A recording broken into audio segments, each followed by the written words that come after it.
Bienvenidos y bienvenidas a este espacio de Sentires y Saberes, una iniciativa del Observatorio de Bienes Comunes, del programa Kioscos Socioambientales para la Organización Comunitaria y del Centro de Investigaciones y Estudios Políticos de la Universidad de Costa Rica. Hoy tengo el agrado de compartir con una compañera y amiga, Alba Pereira de Argentina, que nos va a traer un tema muy interesante sobre la memoria, pero para el desarrollo se lo dejo a ella y más bien le quisiera pedir que si pudiera presentarse, decirnos un poco su trayectoria, de dónde viene y en qué está haciendo en estos momentos. Hola, buenas tardes. Muchas gracias por la invitación, Luis, y al observatorio. Bueno, mi nombre es Alba Pereira Lanciloto. Soy argentina, de una provincia del noroeste argentino, que se llama La Rioja, pero vivo en Buenos Aires hace muchos años. Soy socióloga, graduada en la Universidad de Buenos Aires. Y también soy educadora popular y educadora en contextos de formación docente. Además de esta tarea que es la que me encanta y realizo con mucho entusiasmo, trabajo en un espacio de memoria, en una casa que en la época del terrorismo de Estado, durante los años que van del 76 al 83 del siglo pasado, fue un centro clandestino de detención, tortura y exterminio, como les solemos decir, acá en Argentina. Una casa que era una casa de familia que con los años la convirtieron en un centro clandestino donde llevaban personas secuestradas y posteriormente llegó a ser un espacio de memoria gracias al trabajo y a la militancia de compañeras y compañeros, vecinos del lugar. Este espacio de memoria está situado en un barrio muy céntrico de Buenos Aires, a pocas cuadras del Congreso de la Nación, a pocas cuadras de la Plaza de Mayo, de las avenidas y las calles principales, y de edificios públicos muy importantes también. Y ese es otro trabajo que también en el que me siento identificada, en el que puedo realizar todos los aprendizajes que he ido teniendo a lo largo de mi formación, porque es un espacio donde habitualmente en la presencialidad, pero ahora de manera virtual, tratamos de hacerlo también, recibimos a muchísimos niños, niñas, adolescentes, jóvenes y personas adultas que quieren conocer lo que sucedió ahí, el contexto en el que funcionó este lugar como centro clandestino, escuchar los testimonios de las personas que pasaron por allí, digo que las personas que estuvieron secuestradas allí, y es un espacio donde reflexionamos permanentemente sobre el vínculo del presente y el pasado, en ese puente que tratamos de tender sobre en esa relación, ¿no? Del pasado y el presente. No es algo que pasó solamente y que les pasó a unas pocas personas o a unas muchas personas, digamos. Me refería a pocas, entre paréntesis, a las que conocemos que estuvieron secuestradas en la casa, ¿no? Pero a muchas personas, sino que nos pasó a todos, a todas y a todos, por ser parte de una misma historia, por ser parte de un mismo territorio. Y no importa en qué momento nos tocó vivir. En este vínculo, en este puente que tratamos de tender, también tratamos de ir construyendo memoria. Ir construyendo memoria entre todos, todas y todes, porque la memoria no es solamente el recuerdo de algo que pasó, porque en este caso sería el recuerdo de algunas y no de todas, sino es algo que le pasó a una sociedad, le pasó a un pueblo, y entonces cada partecita de ese pueblo tiene algo para decir sobre aquel momento, y a la vez tiene algo para decir vinculado a los momentos que estamos viviendo, al contexto actual, a nuestra realidad. Entonces es muy interesante, y los espacios de memoria, cuando se recuperaron, casi todos los espacios de memoria fueron recuperados gracias a la lucha de las organizaciones de derechos humanos, de los familiares de las víctimas y de los propios sobrevivientes. Y eso, estos proyectos de tender esos puentes son comunes a todas esas personas que lucharon durante muchos años contra la impunidad, porque fue en los años de la impunidad donde esa lucha se empezó a forjar, y en los años 2000, ya de ese siglo, es donde se consolidaron y se lograron, digamos, recuperar. Entonces, ahí hubo como procesos que tuvieron distintas etapas en relación a qué consideramos que es la memoria, si es un fin o es un medio, qué tiene que ver la memoria con la justicia y con la verdad, que son las tres palabras que aglutinan esta lucha, memoria, verdad y justicia, y que son inseparables, integrales entre sí para nosotros. Entonces se pudo ir haciendo esos pasos hasta convencernos de que realmente la construcción de la memoria es algo que tenemos que hacer entre todos, todas y todas. Más o menos así, bueno, esa es mi presentación propia, porque también en ese proceso yo también he ido aprendiendo y transformando también mi manera de ver de acuerdo a mi formación y a los aprendizajes que he ido adquiriendo y tomando de mi trabajo cotidiano. Más bien, Alba, no, muchísimas gracias. Más bien te preguntaría, de todo esto que nos comentas y que me parece muy importante, si podríamos profundizar, digamos, esa relación, porque creo que ahí de no concebir, digamos, de no concebir únicamente o solamente la memoria como un recuerdo, digamos, esa relación entre memoria, procesos organizativos, digamos que es un poco estos momentos de lucha, digamos, las organizaciones de vecinos y demás, y esa memoria colectiva. Digamos, si podemos entrar a esa relación, porque me parece muy interesante, porque la participación de esos procesos organizativos tiene, según veo, un vínculo muy fuerte para poder llegar realmente a esa memoria colectiva. Sí, realmente es un proceso también que se fue logrando también esta concepción de la memoria colectiva. No fue fácil y no fue corto.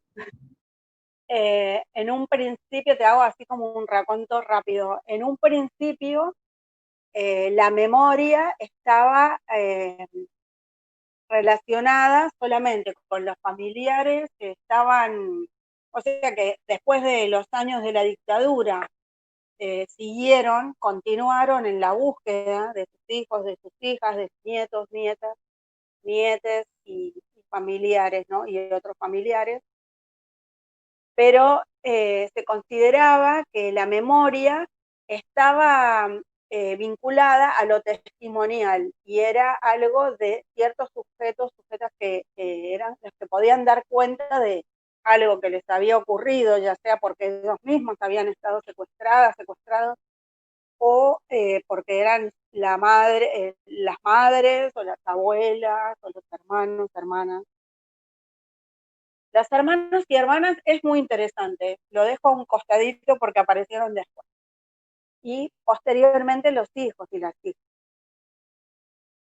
Esto empieza a tener fuerza cuando después del juicio a la Junta, que fue inmediatamente cuando terminó la dictadura, un par de años después, se juzga a las cúpulas militares por casos muy significativos y emblemáticos de personas que habían estado secuestradas, que son sobrevivientes, y luego se dicta por la presión militar en el gobierno de Alfonsín, se promulgan las leyes de punto final y obediencia debida. Quiere decir que se había juzgado hasta un cierto punto y ahí terminaba, y solamente hasta determinado grado militar. Y los otros militares de rango más bajo solamente habían cumplido órdenes, entonces lo habían hecho, habían cometido los crímenes, las masacres, los secuestros y todas las operaciones de represión por orden de su superior. Esto generó mucho descontento y en las organizaciones de derechos humanos se fue como repensando un poco que ya no era solamente ir a la plaza y pedir aparición con vida, sino además que se empezó a pedir más suavemente el juicio y castigo. O sea, seguir juzgando, porque lo que se necesitaba era saber la verdad en ese momento. Pero estas leyes impusieron cierta impunidad, que el broche de oro lo colocó cuando cambia el gobierno y gana Menem las elecciones, con los 2 indultos que él realiza contra todos, o sea, los 2 indultos que favorecen a todos los militares y de todo rango, los que estaban presos salen de la cárcel, los que estaban perseguidos o buscados pueden andar libremente por las calles, y contra la sociedad, digamos, que estaba, o ciertos sectores de la sociedad vinculados al mundo de los derechos humanos que están reclamando justamente que se empiece a juzgar de otra manera. En los años 90 fueron los años de la impunidad. De hecho, la marcha más grande, más multitudinaria que hubo en este país, y todavía no hubo otra igual, fue la marcha contra los indultos, en el año 90. Y en esos años, entonces, se generaron procesos de juicios de la verdad, que eran juicios no penales, sino juicios simbólicos. O sea, se acusaba a quienes habían cometido estos crímenes, pero de una manera simbólica, porque no estaba actuando la justicia, era más bien de carácter social, ¿no? Como que incidiera en que la sociedad se enterara de lo que había pasado. Estos juicios por la verdad fueron bastantes, sobre todo en la provincia de Buenos Aires, se impulsó desde la Comisión Provincial de la Memoria, y es lo que hubo durante los años 90, al mismo tiempo que nace la agrupación Hijos e Hijas, que son los hijos y las hijas de las personas desaparecidas, con bastante fuerza, y entonces se vuelve a reclamar, pero con esa potencia que tenían estos jóvenes y estas jóvenes, y se empieza a reclamar el juicio y castigo. Antes era el juicio, ahora era el juicio y castigo a los responsables. Tiene que ver con la toma de conciencia de ellos, pero ya una toma de conciencia política de lo que había ocurrido. Ya no era lo emotivo de lo familiar, no tengo a mi mamá, no tengo a mi papá, sino ¿por qué no los tengo? ¿Quién se los llevó? ¿Por qué nunca supimos? ¿Por qué no dicen dónde están? Etcétera. Entonces, en los años de la impunidad empezó a haber escraches, nosotros les llamamos escraches, los chilenos les llaman funa, que es señalar las casas donde viven los represores y señalizar el barrio, hablar con las vecinas y vecinos, contarles, aquí vive un represor, se hace una gran marcha, se llega hasta el lugar, se leen las acusaciones que tienen, y vuelvo al principio, y estas acusaciones provienen de los testimonios, de los primeros testimonios de las personas que declararon ante la Comisión Nacional sobre Desaparición de Personas, que también fue creada en el año 84 en el gobierno de Raúl Alfonsín. O sea que, como hitos, el gobierno de Raúl Alfonsín con respecto a los temas de justicia, con respecto al terrorismo de Estado, tiene 2 hitos grandes: la creación de la CONADEP y la publicación del Nunca Más, y los juicios y el juicio a la Junta. Y después las leyes de impunidad. Durante los años 90, entonces, lo que sucedió fue que las organizaciones de derechos humanos se fueron fortaleciendo.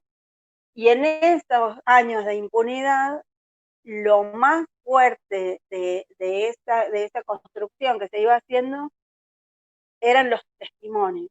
Los testimonios estaban en el nunca más y los que iban apareciendo, porque con la llegada del surgimiento de ICOS y el desafío de enfrentarse a la impunidad que se había impuesto, empezaron a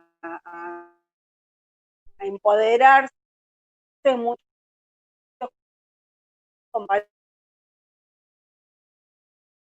que habían, bueno, otras búsquedas como para aportar a esos testimonios. Y en esos años, entonces, se empezó a hablar de la transmisión de la memoria.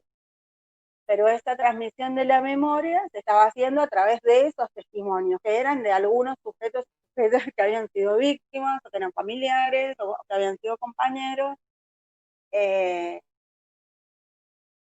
También es interesante decir que en estos años, por ejemplo, las personas que habían estado exiliadas o refugiadas en otros países, que habían regresado, no tenían mucha voz en estas organizaciones. O sea, sus testimonios no eran tan válidos porque también había ese prejuicio de, pero se pudieron ir, pero como si el exilio fuera fácil o como si en el exilio no se hubiera luchado, Dios también, ¿no? Contra la dictadura. Y otro sector también que no estaba muy presente en estos años, además del exilio, bueno, los que eran fuertes eran los organismos de familiares, las madres, las abuelas y los hijos. Y otros sectores era el resto de la sociedad, como si a la sociedad no le hubiera pasado la dictadura y el terrorismo. Y esto es súper importante porque, bueno, en este proceso largo, la transmisión de la memoria la hacían quienes podían dar testimonio directo. Fue muy válido y muy valioso, porque realmente, si nos ponemos a pensar en el nivel de impunidad que había y de descreimiento en los años del neoliberalismo, de despolitización que se intentó imponer, las personas estaban más preocupadas por tener un trabajo, por comer todos los días y porque no les cierren los lugares donde estaban, o sea, los lugares de trabajo, las fábricas, etcétera, que pensar en la dictadura que ya había pasado, ¿no? Fue un trabajo muy arduo de las organizaciones de derechos humanos, pero eso se mantuvo durante el tiempo. Y esa transmisión de la memoria fue durante mucho tiempo eso. Quienes tenían la palabra autorizada eran estas personas que habían sido víctimas directas.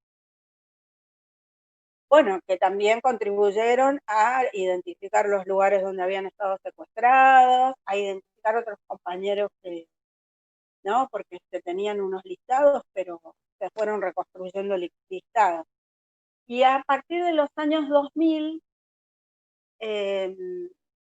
con la recuperación del primer centro clandestino acá en la ciudad de Buenos Aires, que se llama Club Atlético, se llamaba Club Atlético también como centro clandestino, ahí se hicieron muchas actividades.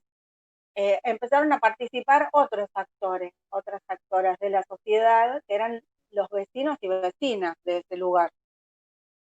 Y empezaron a dar testimonio de lo que habían visto, todavía muy tímidamente.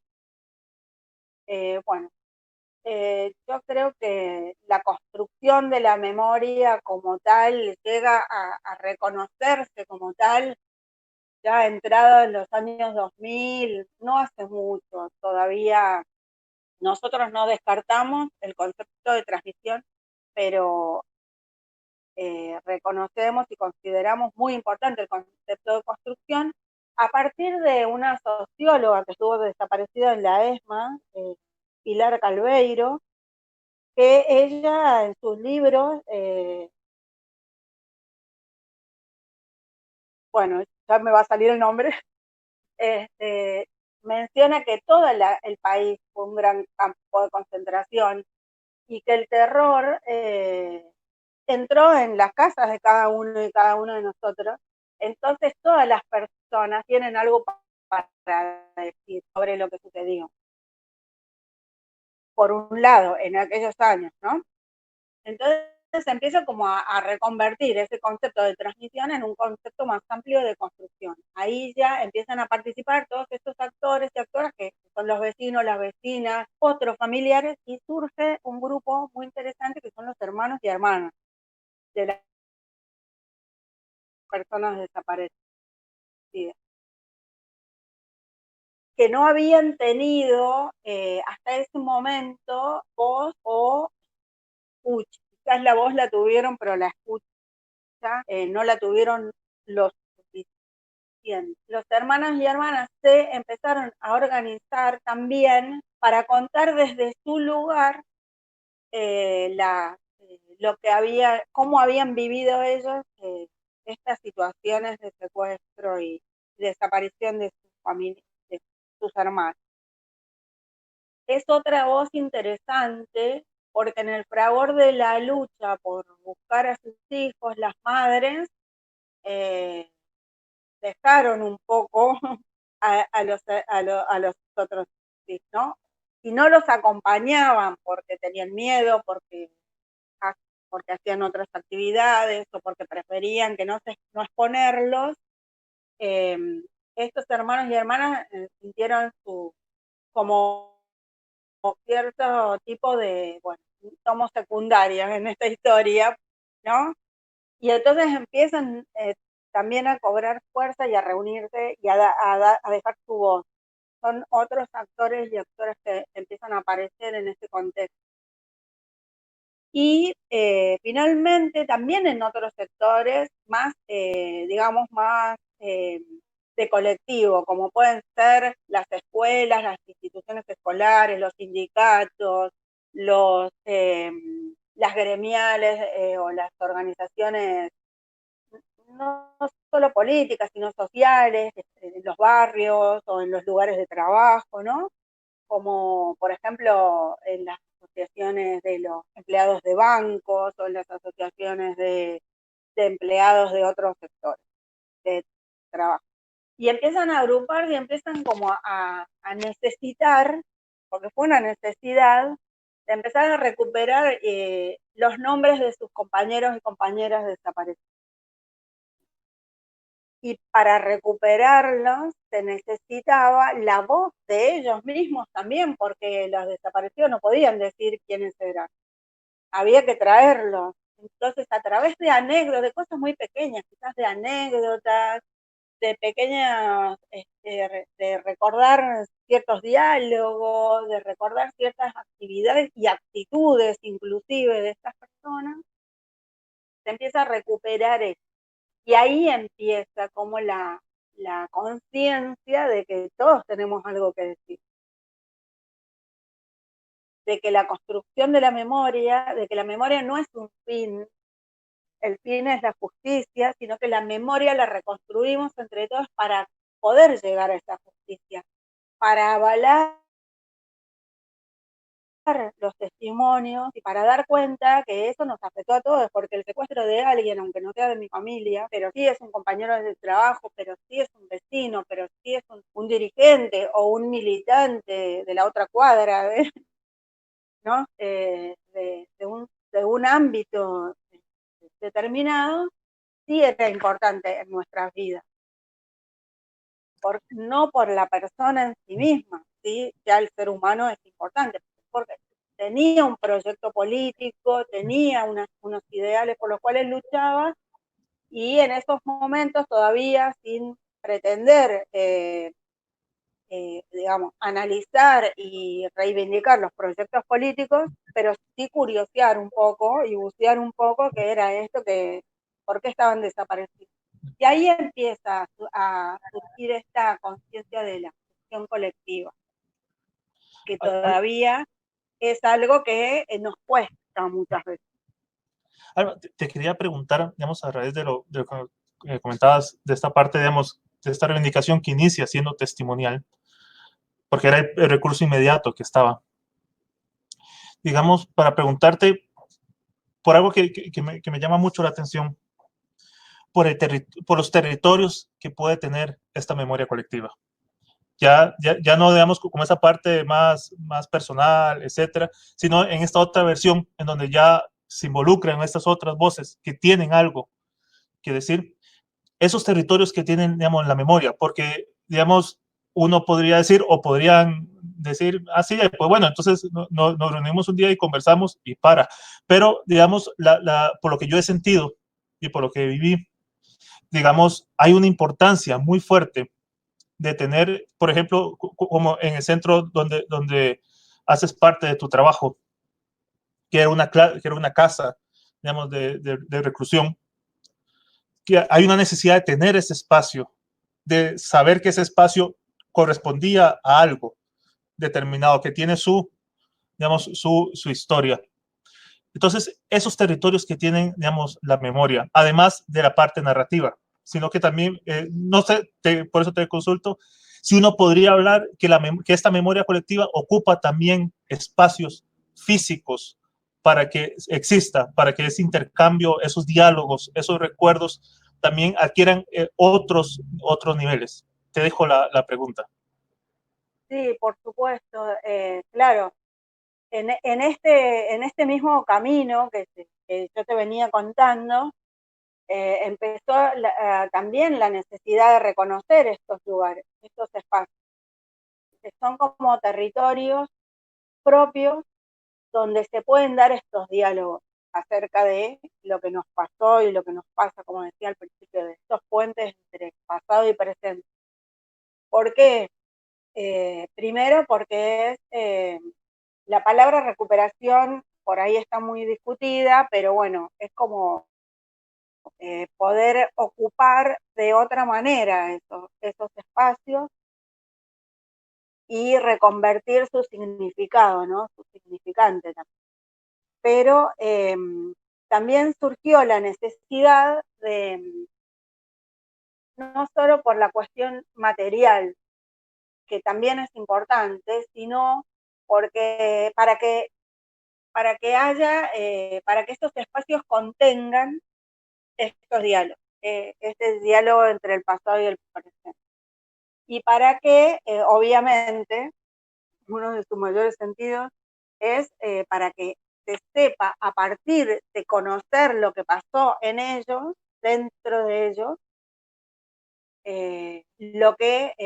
lo que también pasó afuera. O sea, eso como una cuestión más dialéctica entre el afuera y el adentro del espacio. Y lo que puede suceder ahora una vez reconvertido ese lugar, ¿no? Y esos territorios que uno puede decir, a veces, en algunos casos hablan por sí mismos. El espacio donde yo trabajo fue una casa de familia, después sufrió una remodelación, se utilizó para distintos fines, se le alquiló a la Fuerza Aérea, después fue una casa de lo que nosotros llamamos tomada o una casa de inquilinato donde vivieron muchas familias que desvirtuaron y deformaron un poco físicamente el espacio. Y finalmente, gracias a los vecinos y las vecinas, se recuperó, se expropió y ahora es un espacio de memoria. O sea, tuvo todas esas idas y esas funciones, ¿no? La casa. Ahora, la casa habla por sí misma, por ejemplo, para las personas que estuvieron ahí secuestradas, porque todavía guardan en sus paredes, en sus pisos, en su estructura, o sea, traen a la memoria situaciones que han vivido esas personas. Y a la vez, por eso es necesario conservarlas y mantenerlas como un patrimonio, ¿no? Social, histórico y social, digamos, que es para todos, todos y todes, pero a la vez, digamos, es un territorio buscado también para que se produzcan estos diálogos. Quiero decir, ahí se producen estos diálogos. Pero muchas veces estos diálogos encuentran que estos son los lugares donde se pueden dar. Además de las escuelas. Pero cuando vienen las escuelas, a propósito de las visitas escolares, de cualquier nivel, ¿no?, educativo, encuentran que ese es el territorio donde ese contenido tiene que dar, ¿no? Como que salir de la escuela, pero para ir ahí, al espacio de memoria, y no a otro lugar. Podríamos ir a un parque, podríamos ir a un cine, podríamos ir a un... Pero no, vamos ahí, porque es ahí donde cierran, digamos, todo ese contexto y todo ese marco, donde se pueden marcar esa historia, más pequeña y más grande, de la adentro, de la afuera, de los vínculos y de todo lo que ahí sucedió, que nosotros tratamos de sacarlos de un poco del contenido sobre la tortura y eso, sino la concepción de la persona en un marco de terrorismo de Estado o de genocidio y de los vínculos sociales y de la concepción del otro como un enemigo, de alguien que piensa distinto como si fuera un enemigo, o alguien que me quiere hacer daño, que está en contra de mí. Entonces, también sirven para reflexionar con eso. Entonces, a mí me parece interesante que encontramos, hoy lo decíamos en un taller que tuvimos con estudiantes de la formación docente, que para dar estos contenidos, los docentes buscan esos espacios. Gracias. Y ahora los buscan de manera virtual, digamos. Alba, justamente para profundizar en esa parte, porque creo que puede ser muy rica, ya aterrizando en la experiencia tuya más directa, ¿cómo problematizan, digamos, la memoria? Ya, digamos, en este contexto, digamos, actual, digamos, ¿qué prácticas ustedes han ido desarrollando? Porque, digamos, uno puede decir diálogos, pero hay diálogos de diálogos o talleres de talleres. Entonces, digamos, justamente para poder compartir un poco esa experiencia, digamos, de esas prácticas y esos saberes que ustedes han ido encontrando y han ido construyendo, digamos, como colectivos. Sí, bueno, ha sido también un proceso de ir, al principio trabajábamos con los testimonios vivos, digamos, llevábamos a una madre, llevábamos a una abuela, a un nieto recuperado o restituido, a algún compañero, por ejemplo, trabajamos mucho con las escuelas, a mí ese trabajo me encantaba, de ir a las escuelas a trabajar con los estudiantes sobre los estudiantes y docentes desaparecidos de esa escuela o que habían trabajado en esa escuela. Es un trabajo súper interesante porque les permite como colocarse en otro momento histórico y ver qué pasaba en aquel momento con la educación, cómo era el sistema educativo, qué había, o sea, cómo operó la represión en el ámbito educativo, a diferencia de lo que está sucediendo, de lo que le sucede en el presente, ¿no? Y a mí este trabajo fue es uno de los que más me gusta, poder hacer en las escuelas esa recuperación. Por ejemplo, esa es una de las cosas que hicimos, que la empezamos a hacer y luego terminábamos haciendo un acto de homenaje porque los chicos y las chicas entendían que necesitaban reivindicar a ese docente o a esa docente o a ese estudiante que ya no estaba, que tenía un lugar, que se había sentado en un banco igual que ellos, que había tenido un maestro. Y hemos encontrado materiales en las escuelas, que también son territorios muy importantes en este aspecto, que nos han ayudado como a formar, a armar la historia de vida escolar, la biografía escolar de estudiantes. Por otro lado, nosotros lo que tratamos de hacer es, por ejemplo, en el espacio de memoria se hacen visitas, como visitas guiadas.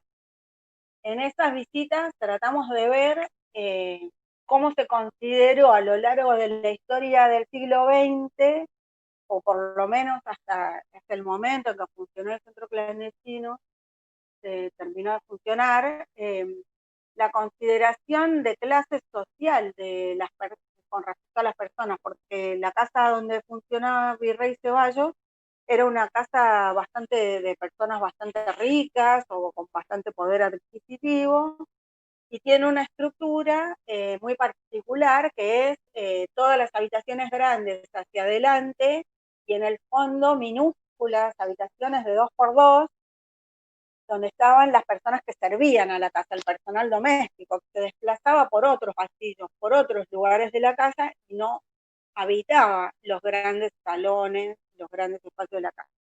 Esa cuestión de clase social, de cómo las clases altas trataban a su personal, a sus empleados, poniéndolo también en juego en la época del centro clandestino, que esas mismas habitaciones de los servicios domésticos fueron las que se utilizaron como celdas, y es la consideración del otro de que no es nada, no tiene nada, o sea, no merece tener una cama, no merece tener una silla, no merece, porque está a mi servicio. Estaba al servicio de la clase alta, el que trabajaba en su casa, y estaba al servicio de las operaciones de inteligencia, la tortura y la información que necesitaban los militares para ir a buscar a otros militantes o para continuar la represión. Y entonces es como reducir a las personas en distintos momentos de la historia, con distintas, pero con la misma concepción en el fondo, sobre ese ser humano que no vale nada, que es un objeto que yo puedo, porque tengo poder, manejarlo y hacerme servir por él, ¿no? Y eso lo hablamos mucho con los chicos últimamente. Lo hablábamos bastante porque ya los contenidos escolares han cambiado y los chicos tienen mucha mayor conciencia, ¿no? De, de las clases sociales, o sea, se hablan de otras cosas ahora.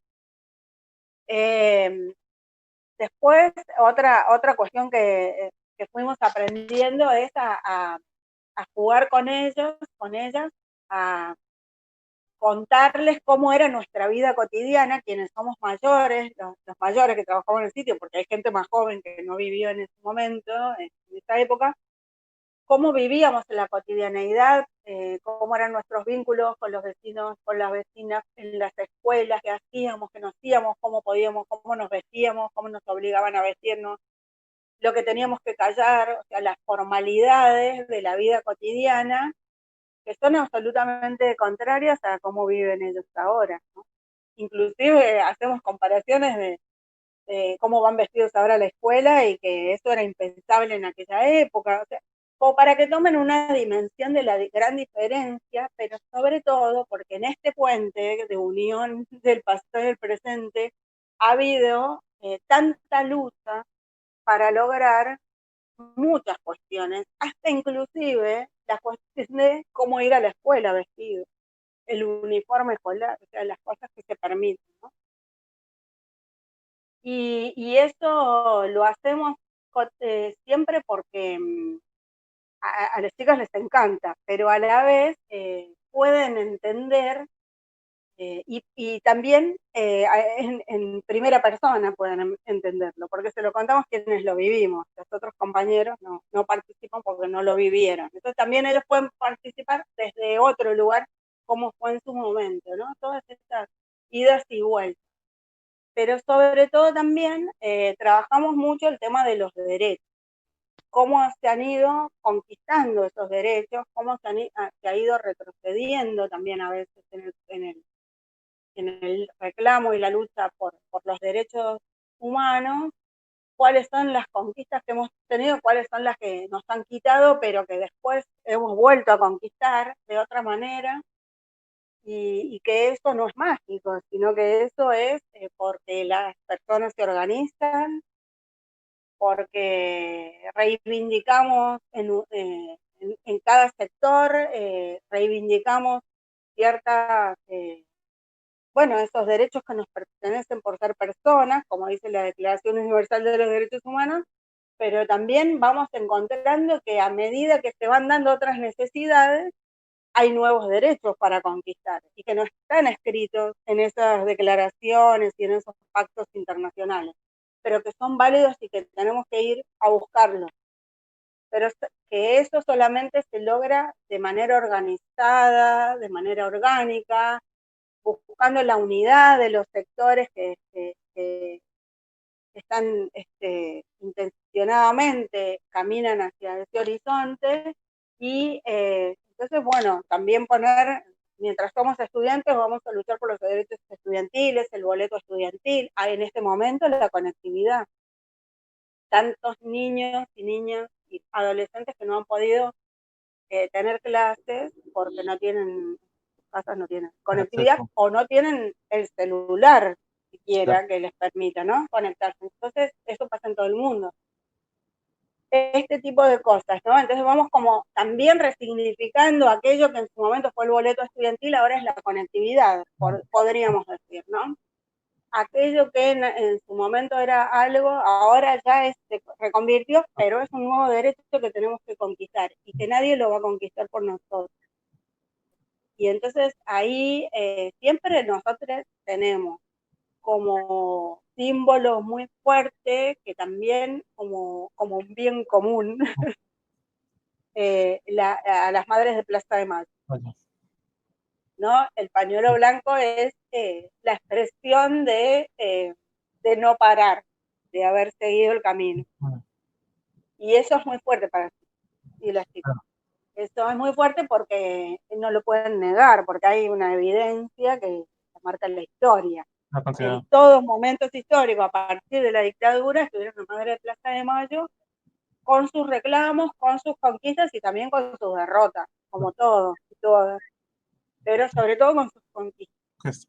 Y eso para los chicos es muy fuerte, sobre todo, no solo las madres, sobre todo las abuelas, porque las abuelas recuperan a sus nietos y a sus nietas. Y eso es palpable, es visible, es material, es una persona de carne y hueso que la vemos, que la escuchamos, que habla con nosotros, ¿no?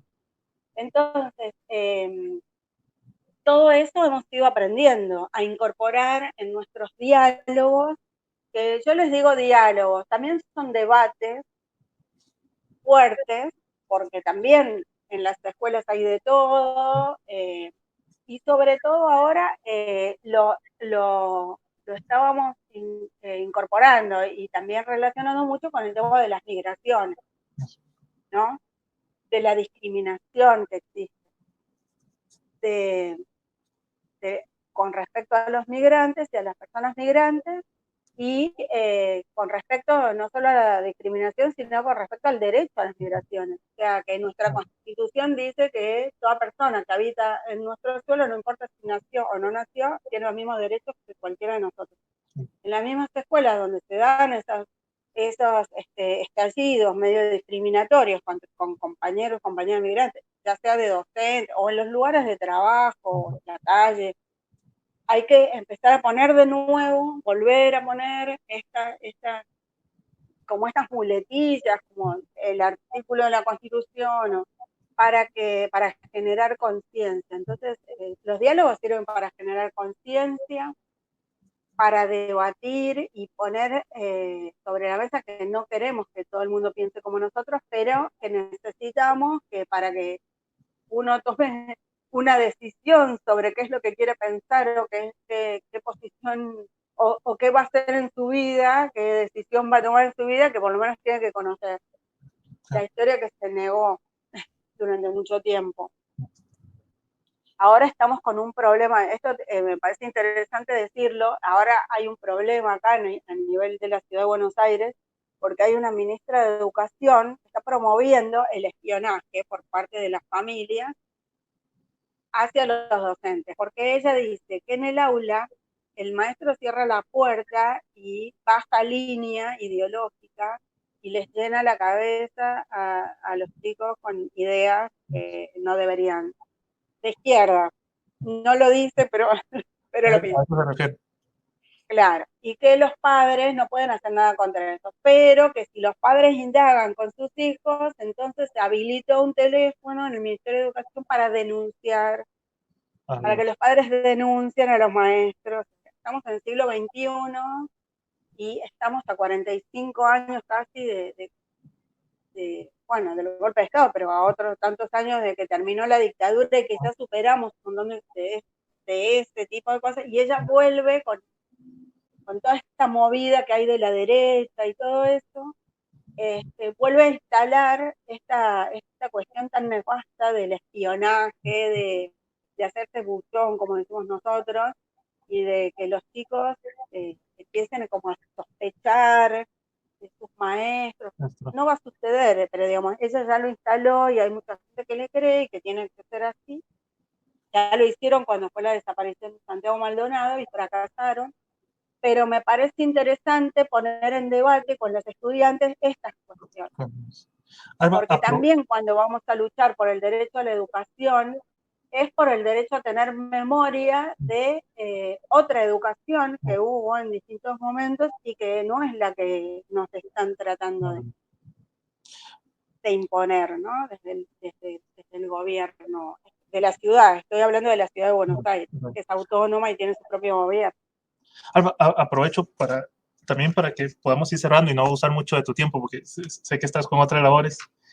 Si te consultaran, digamos, a raíz, porque yo creo que ya nos has ido dando pistas de la pregunta que te voy a hacer, pero si pudiéramos, digamos, pintar, dejarlas planteadas, ¿cuáles serían las amenazas o los desafíos que está recibiendo, digamos, la memoria colectiva ahora?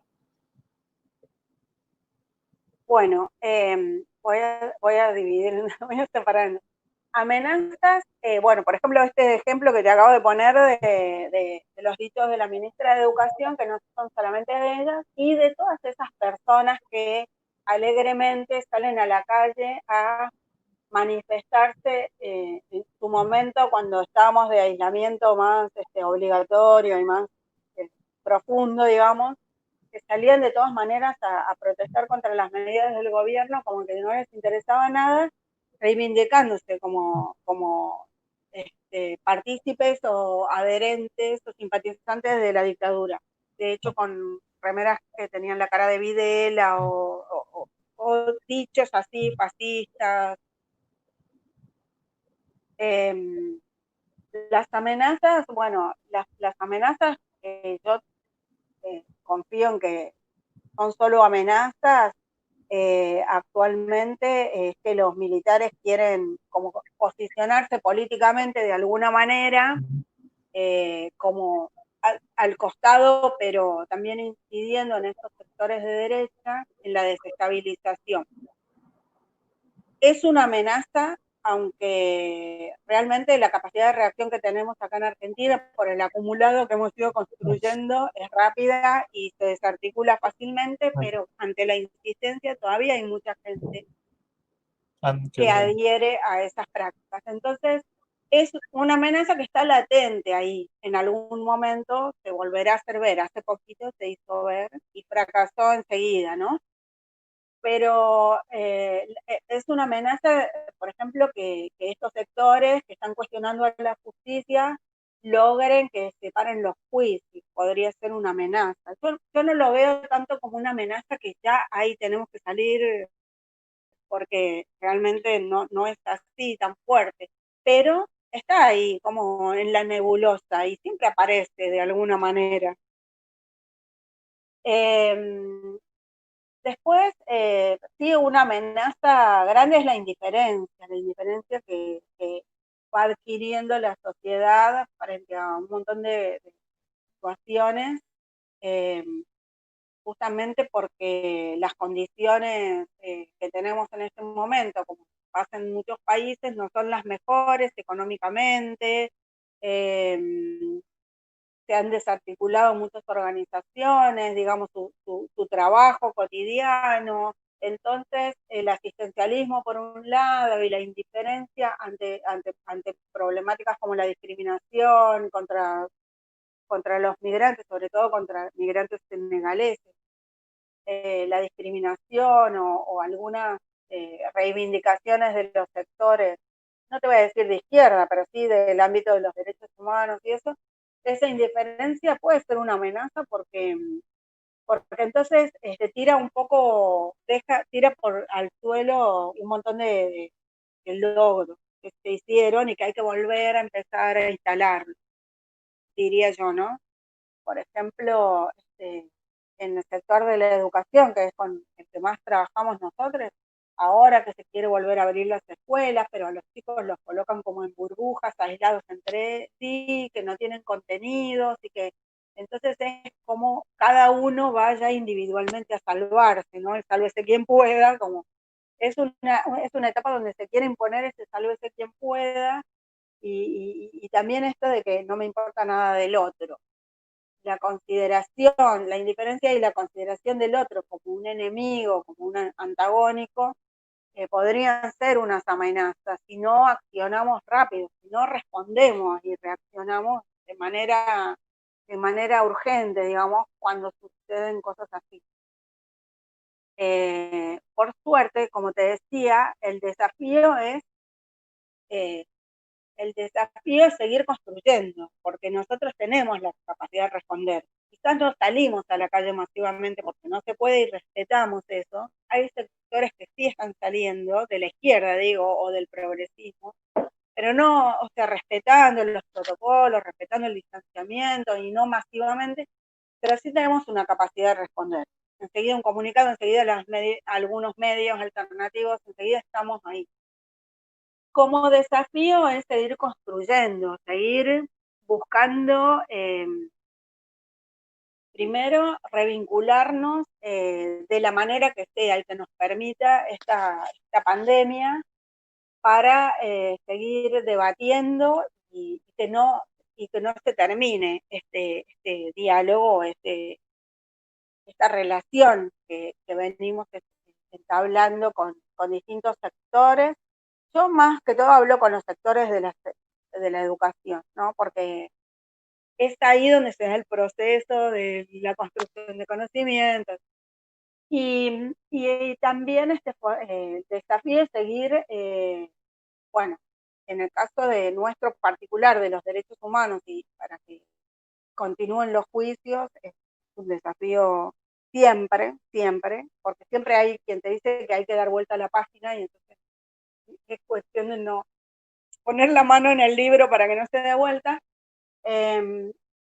Imagínate que ahora, un paréntesis, imagínate que ahora ya empezó el juicio por los delitos sexuales, por las violaciones a las mujeres en la ESMA, o sea, de eso no se hablaba hace 5 años, pero se logró. Entonces, bueno, el desafío es eso, pelear contra, ponernos firmes en todo momento contra la indiferencia, contra la discriminación, generando conciencia de esto que te decía, de que los migrantes y las migrantes son ciudadanos igual que nosotros con derechos, el desafío de que los niños no son objetos en este momento, que les quieren poner en las burbujas, que son sujetos de derecho y que tienen también la capacidad de pensar, de analizar y de decir lo que sienten y lo que desean también como personas. Y bueno, creo que un desafío grande en este momento es reconstruir los lazos que la pandemia ha puesto ahí, como no ha roto definitivamente, pero sí ha herido, digamos, ¿no? Ha herido y ha desgastado, porque con esto de que cada uno se quedó en su casa y las redes funcionan mucho y los discursos funcionan mucho en las redes también, pero la mano que le tenés que dar al otro, o sea, tu vecino que tiene COVID no es tu enemigo, lo tenés que asistir, tenés que tener empatía con su familia, o sea, estar cerca, buscar las maneras de acercarnos, ese es el desafío, reconstruir esos lazos en los barrios, ¿no? Por suerte, también, hay que decirlo, tenemos más allá de ese desafío, esa, en muchos casos, esas fortalezas de personas que siguieron trabajando. Quizás es una forma de asegurar la sobrevivencia de los sectores más humildes pero interactuando con ellos y con ellas en este tiempo y sabiendo lo que les pasa y comunicándonos e intercambiando nuestras experiencias, hemos podido abrir o sea, tejer nuevas redes y encontrar nuevos caminos con otras, digo, que no conocíamos, que esta situación de pandemia nos ha permitido conocer y apoyar y acompañar y ser acompañados por ellos también, ¿no? Una gran enseñanza nos han dejado y nos dejan todos los días estas personas.